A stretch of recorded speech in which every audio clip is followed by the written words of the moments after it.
What is up, guys? Welcome back to a brand new Pokemon Duel video. So I'm going to be completely honest with you guys right now.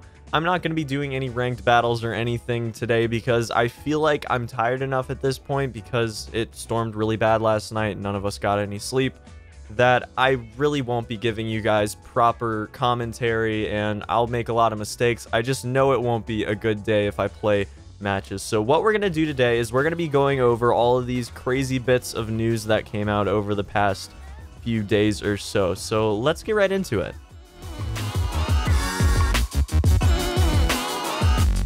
So just so you guys are totally aware, I do think that Sextuple packs are going to be back in the very, very near future. I'm pretty sure with the next recommended booster update, we are going to see Sextuple packs reintroduced into the game. I've just had a ton of people asking about that lately, so I figured I might as well just throw that in right in the beginning so no one can possibly miss it. So first off, let's go ahead and talk about the changes to the monthly and beginner ranking rewards and obviously ranking eligibility to go with it. See, if you guys go ahead and check this out, first to 1200th place now get 30 booster tickets, 1200 to 2400th place get 20 booster tickets, etc. And basically, this is just more to fit the actual amount of players that are playing the app and the amount of people that are actually going to be placing in the ranking system. See, when it was only Japanese players, they didn't really have to account for as many people as the entire world. Now, since they've released it in North America and it's kind of blown up since then, there are going to be a lot of players that are going to be placing on the ranked ladder every single month. And it's definitely important now that they sort of scale the rewards to the amount of people that are playing. So generally, I just think this is a fantastic thing to change. I think that it's just right in the right direction for making it so people feel like they're actually being rewarded for grinding and then getting to a really, really high place in the end of the month. And 30 booster tickets is worth quite a lot of gems, so I really do appreciate the gesture. Moving on up, we have the maintenance announcement here. So thank you for playing Pokemon Duel. The game will be down for maintenance during the following time. So the 2nd of March for about 5 hours. Okay, it's going to be down. And obviously it can also fall outside that sort of window there, but it's definitely a tentative schedule and that's probably where it's going to fall into. Now, we also have a content update. So obviously version 3.03 is going to be out and there's going to be a correction for Magikarp's ability Rapid Evolution. Now, I'm not sure what this correction is going to be. I haven't heard anything specific on it yet. It's probably on the Pokemon Duel subreddit if you guys want to go ahead and check that out and make sure this isn't something too significant, but it is significant enough that they put it in the maintenance announcement, so it's something that I really think we should be aware of. Next up, we have partial figure stat balance adjustments that are also scheduled for about the same time right after the actual update pushes through. And these are some pretty significant adjustments, but there's also some adjustments that didn't happen here that are very significant as well. So I do want to mention those and sort of get you guys' thoughts on them in the comment section below. So first off, we have Charizard's new ability Speed Booster. Now, this is basically just going to mean that if you evolve Charmeleon into Charizard, that it's going to have 2 movement points instead of the one it usually has. Iron Tail is also now changed to Dragon Tail, which basically means it's going to have the additional effect that if it goes neutral or loses even in a physical versus physical matchup, that you're going to see your opponent's Pokemon fly back to the bench and have weight, which is just fantastic. So next up, guys, we have Zygarde, and Zygarde's a little bit of a curious case here. It got buffed, and at first, this doesn't seem like it's that huge of a deal, going from 80 to 100 and 60 to 70 on 2 of its moves. Not a huge deal there, but then you read the actual description here, and you're going to notice that there's actually a plate that they're sort of spoiling, I guess. It says it's scheduled to appear, and basically this plate is going to make it so its Land's Wrath attack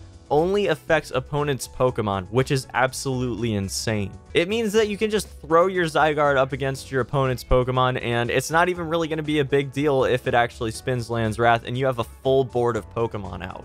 That is absolutely ridiculous and can definitely be just amazing for some crazy trades. Next up, we've got Metagross. Now, Metagross now has the ability Rapid Calculation, and they've buffed Metal Claw from 80 to 90. So Rapid Calculation negates ability-based respin-inducing effects, which I love this. I love this so much.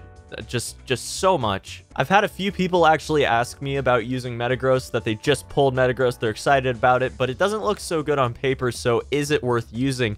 Now, absolutely worth using. So valuable against those Reuniclus decks that just plague ranked right now. Next up, and finally, we've got the most ridiculous changes of all to Tyranitar, which is a rare. Keep this in mind.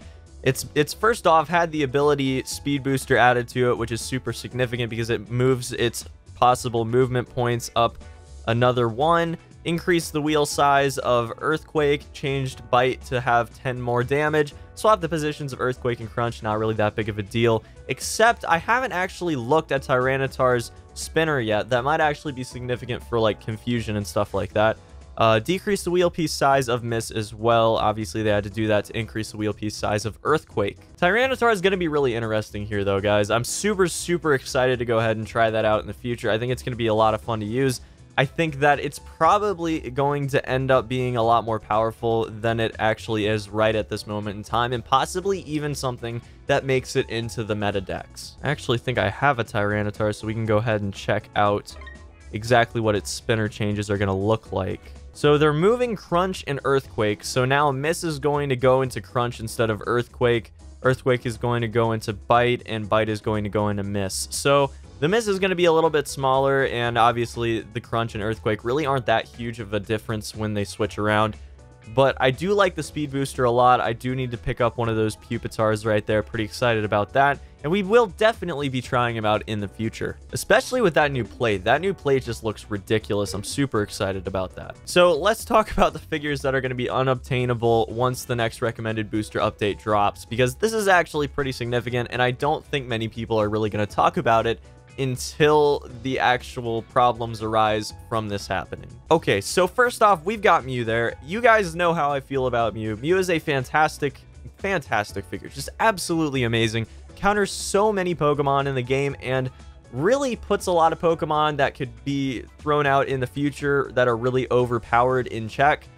Just like Greninja, except better. I mean, there's really not a lot you can say bad about Mew. And it's not going to be obtainable after the next update, and I'm really, really sad about that. I'd like to pull a second one. It's most likely not going to happen, unfortunately, now. Lucario is very powerful. Obviously, its purple move is just super powerful. Aura Sphere, obviously, just knocking out a given opponent's Pokemon, and I really think that that's a big loss.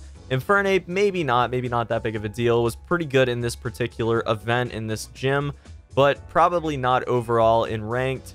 Deoxys is being removed, which is actually very significant. The people that already have Deoxys probably won't really mind this, but the people that don't have Deoxys and are going to have to face them before the next overpowered release comes out are probably going to have a pretty big issue with this. So now I want you guys to go take a look at this list of rares that are being removed from the recommended booster in the next update, and you're going to notice that a certain amazing, overpowered rare Pokemon is absent from this list. Reuniclus is still going to be in recommended boosters when this next update drops. This means that not only are we going to have an issue with lots of people pulling Reuniclus, but the top tier players are going to have tons of them because they're going to buy those Sextuple packs. They're going to be able to spend a lot of money on making their decks as high chain leveled as they can, and obviously that's going to be an issue, especially when you can respin as well, not as many times, but you guys get what I'm saying. Like, you can spin a lot of times, get your desired outcome more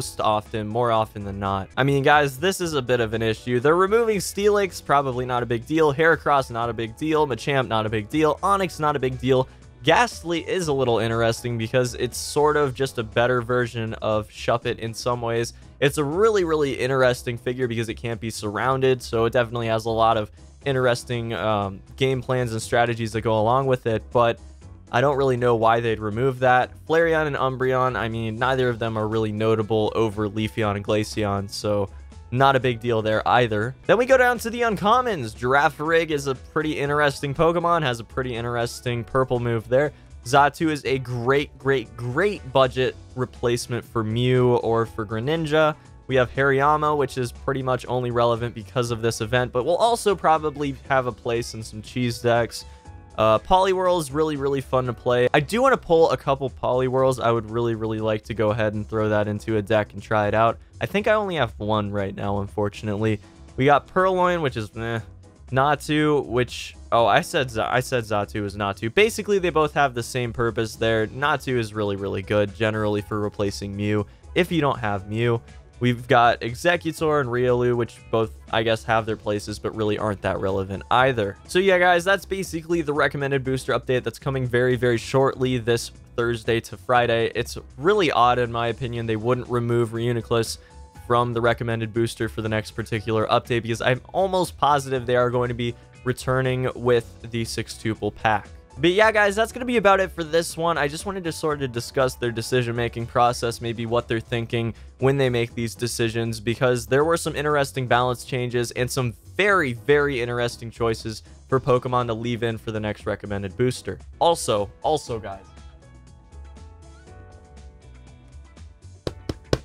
this beautiful thing came back in. For those of you that don't know, I haven't been vlogging for the past few months because I really don't want to vlog with my DSLR, which is what I'm currently filming on right now. It's really difficult, and I'm finally going to be able to get back to Pokemon Go vlogging. I'm super hyped about it. It's going to be returning probably all week. I'm not positive, don't hold me to that, but probably all week for my spring break. I'm super hyped about it. Hope you guys are as well, and again, I'll see you guys next time. Till then.